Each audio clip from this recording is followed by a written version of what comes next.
So, Catherine, in the latest eLight newsletter, you were talking about the importance of allowing our hearts to be our guides. And that sounds like such beautiful advice, but it's not necessarily something that we all find easy to do all the time. So it just seems like a really good opportunity to talk about that in a bit more depth and to talk about how we know who we are in our hearts and how we can tell when we're not. Yes.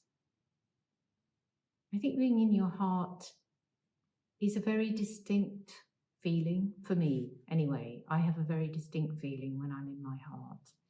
And it's the feeling of being very centered in myself, very connected to myself, but also to the world around me. Very certain. It's the place I go to when I want to know the answer to something, or I want to know what's true for me. I go to the place in my heart where I can just sit in stillness and feel what's right for me. And the answer's there when I go in that space. I can feel my truth, my knowing and my certainty of what is right for me, or the answer to a question that I'm pondering. Yeah, and that feels really powerful to have that place of heartfelt knowing, to have that connection. Yes, it's very important, and it's important for our going forward space, because with so much chaos in the world, without that space, you're lost. You can't find your truth or your knowing or your direction from the outside of you. It has to come from the inside. So I can just really feel the energy of that. And it's a place I know myself, that I spend time in sometimes, not all the time, No, but sometimes. if only. Yeah. And it's sort of, yeah, it's interesting to me what helps us connect with our hearts and also what stops us from staying there, because it just seems it's not our default setting, is it? No, it really isn't our default setting. And if you think about how we're educated, how we're taught, we're actually taught to do the exact opposite. We're taught to go into the left brain, into linear thinking, to work from the outside in instead of the inside out. And all of the information, we're really taught that all of the information that we need is on the outside of us and that we need to go out and seek it. And authority figures, churches, schools, they all have taught us that.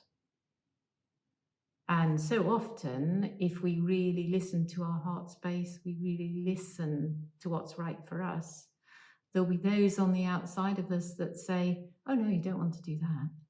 This is the right thing for you to do. And how many times have we been knocked out of that space of knowing by someone else who thinks they know or don't really know, but... And it takes a lot of courage to stay connected with the truth in your heart if around you people are not in alignment with that and are sharing a very different message. It takes a lot of courage to really honour that truth. Yes, it really does. And that's something, that courage is something that we've got to step into our power and to be able to live as an empowered being and to really honour our truth and our light. It has to come from that heart space. Yeah, I can feel that. So there's all these kind of external influences that might stop us from connecting with our hearts. And I'm wondering, what is it in us maybe that spits us out as well? Like if there's certain frequencies or certain feelings that can disconnect us from our hearts, or just forgetting, just being caught up in other things? Like, it seems like there's maybe lots of things that can cause us to leave that heart space. Yes, I think it's all of those things. Mm. And the things that take us out of our heart will be old patterns. They'll be ending up in a vibrational frequency that we're not so conscious of, maybe. That as an imprint is something that we've learnt unconsciously as part of life, and it isn't necessarily. So some of those vibrational frequencies will be things like fear, judgment, doubt, guilt. They all take us away from our heart, because our heart is a space of unity. It's wholeness and connection. And outside of the heart, the default setting is very linear, very polarity-based, very separate. And the two are very distinct from each other. So if you fall into an old pattern, or you fall into fear or despair over something, look carefully at what's been triggered off. And if you can, move back into your heart space to view what's been triggered off, because then you'll be able to see the untruth of what's been triggered off related to the truth that's in your heart.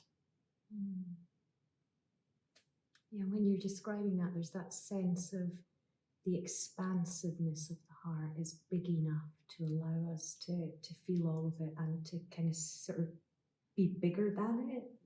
Yes, and to see it for what it is, which is not our deepest truth at all.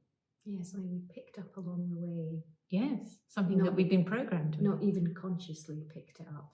Yes. But we just decided it was true. Unconscious. Well, it's true because it's something that we've been taught, but it's not the truth of who we are. So if we come into this third dimensional existence, we have to leave behind the memory of who we are, so that our truth is not brought with us. And what's your sense of that memory of who we are? Like, how do you experience that or know that inside? It's the knowing of yourself as an eternal being, as a